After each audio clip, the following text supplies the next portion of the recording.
नमस्कार भाई और बहनों, आपके YouTube चैनल हेल्थ केयर में मैं आपका फिर से एक बार स्वागत करती हूँ।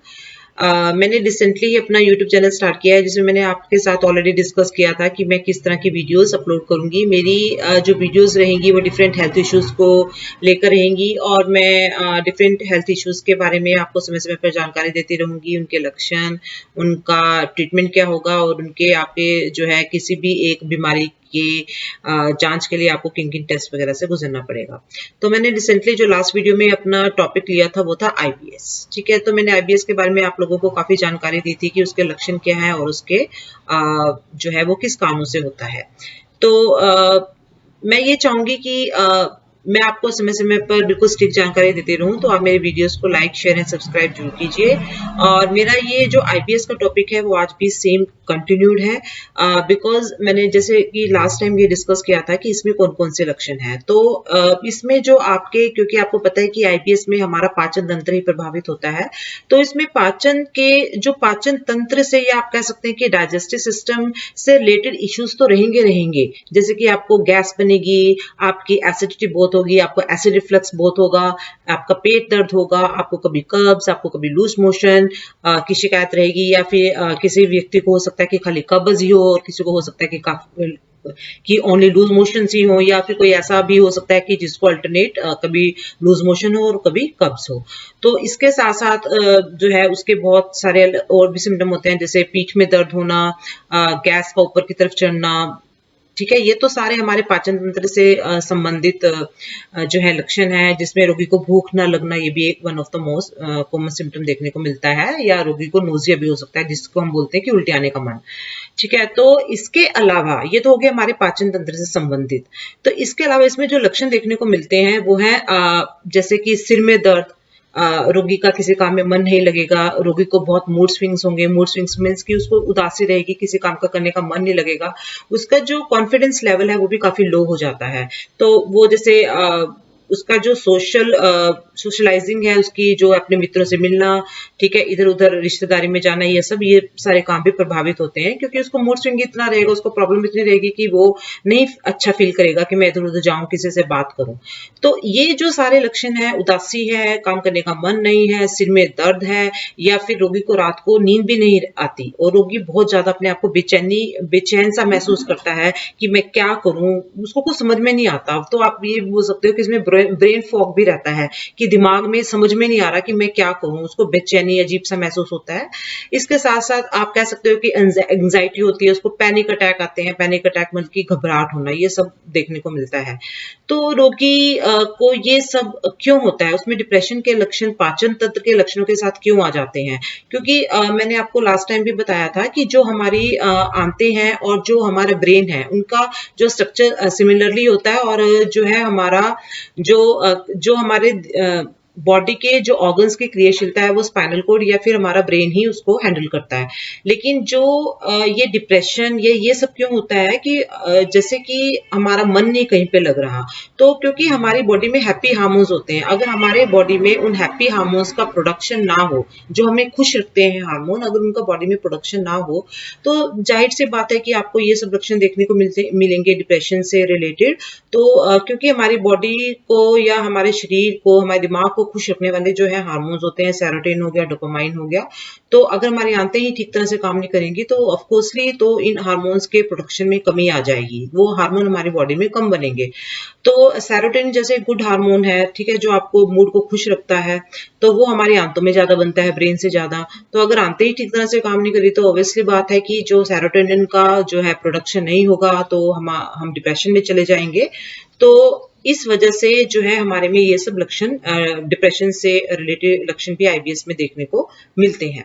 तो इसका अब ये है कि हमें जो है इसका इलाज कैसे करना है।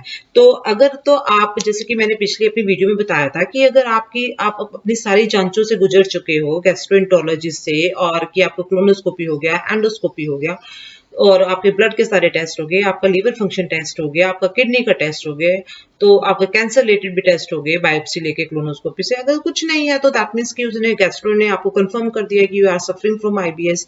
तो आपको क्या करना है कि you have to consult psychiatrist. आपको दिमाग वाले डॉक्टर को मिलना है। साइकियाट्रिस्ट को आम भाषा में बोलते हैं दिमाग का डॉक्टर।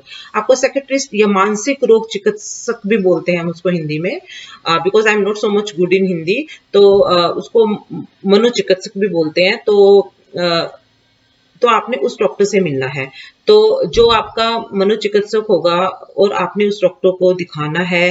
आपने एक बात और आपको अच्छी तरह से कंफर्म करनी है कि जब आप किसी मनोचिकित्सक को, किसी साइकियाट्रिस्ट डॉक्टर को दिखाने जा रहे हो, तो आपको ये मेक श्योर करना होगा कि वो साइकियाट्रिस्ट जो पर्टिकुलर डॉक्टर है उसको आईबीएस की अच्छी नॉलेज है। क्योंकि ये देखने में आया है कि हर जो आपका साइकियाट्रिस्ट का डॉक्टर होगा आसपास, उसको हो सकता है कि अच्छी नॉलेज ना हो आईबीएस की। तो आपको मेक श्योर करना है कि आपके सिटी में कोई आपका पास लगता शहर है, कोई स्टेट की आपकी कैपिटल है, कोई अच्छे गवर्नमेंट हॉस्पिटल है, तो आपको मेक श्योर करना है कि आप एक किसी अच्छे डॉक्टर को, मनोचिकित्सक या साइकियाट्रिस्ट डॉक्टर को दिखाएं। तो साथ में जब आप दिखाने जाते हो तो आपने अपने सारे लक्षण बताने हैं डॉक्टर को। अपने पाचन तंत्र से संबंधित भी बताने हैं और अपने जो आपको डिप्रेशन से संबंधित लक्षण है, आपको नींद नहीं आ रही, एंग्जाइटी हो रही है, ये सब भी बताना है। ठीक है। और साथ में आपने ये भी बताना है कि यू आर सफरिंग, आपको कॉन्स्टिपेशन है या आपको डायरिया है। तो ठीक है, तो डॉक्टर आपको मेडिसिन रिकमेंड करेगा। जब आपको डॉक्टर मेडिसिन रिकमेंड करेगा, हो सकता है कि आपको महीने या 1.5 महीने के बाद आपको फॉलोअप के लिए बुलाए। तो जब वो आपको फॉलोअप के लिए बुलाएगा तो वो आपको पूछेगा कि आपके लक्षण में कोई सुधार है कि नहीं। तो उसके अकॉर्डिंग वो अपने आप से आपकी हो सकता है कि मेडिसिन ही चेंज करे या मेडिसिन की आपकी डोज बढ़ाए। तो वो उसके ऊपर डिपेंड करेगा कि डॉक्टर उसको किस तरह से लेता है। सामने मैं आपको एक बात बताना चाहूंगी कि जो मनोचिकित्सक हैं, जो साइकियाट्रिक डॉक्टर है, वो आपको एंटी डिप्रेसेंट्स देंगे, जो ट्राइसाइक्लिक एंटी डिप्रेसेंट है या टेट्रासाइक्लिक भी हो सकते हैं, मैं इसकी ज्यादा डिटेल में नहीं जाऊंगी। या फिर आपको एसएसआरआई भी देंगे वो, ताकि आपके सेरोटोनिन जो हार्मोन बन रहा है उसको कम हार्मोन से ही आपकी बॉडी उसमें अच्छा काम करे। तो जो ये सब आपको जो मेडिसिन रिकमेंड करेंगे डॉक्टर, ठीक है।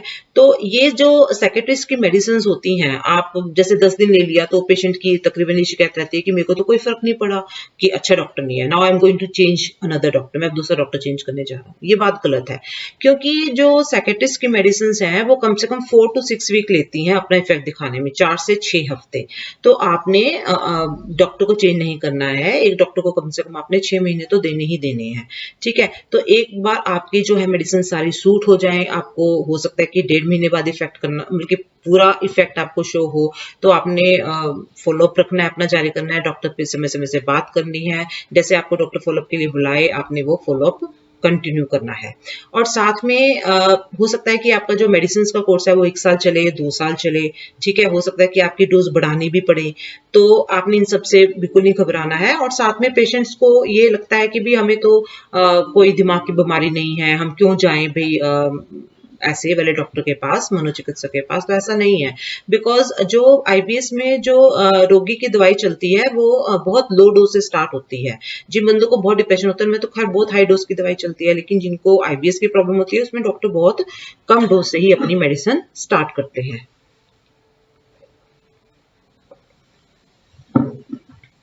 तो ये इस बात में तो कोई भी दो राय नहीं है कि आपको मेडिसिन से आराम होगा या नहीं। आपको 100% मेडिसिन से आराम होगा ही होगा, साइकियाट्रिस्ट की मेडिसिन से। तो अगर आपकी हाई डोज भी वो कर देता है आपके लक्षणों के मुताबिक, तो आपने बिल्कुल भी घबराना नहीं है। तो जैसे ही आपके लक्षण कंट्रोल में हो जाएंगे, सिम्टम कंट्रोल होंगे, हो सकता है आपकी मेडिसिन की डोज भी कम होती चली जाएगी। और आपने मेडिसिन को बिल्कुल भी अपने आप नहीं छोड़ना है। ठीक है। अगर आप एवरेज डोज पे हो मेडिसिन की, तो डॉक्टर आपको कैसे छिड़वाएगा, वो धीरे धीरे कम करवाएगा, फिर आपकी मेडिसिन छूटेंगे। आपने अपने आप से कुछ नहीं करना है, आपने समय समय पर अपने डॉक्टर से प्रिस्क्रिप्शन लेते रहना है।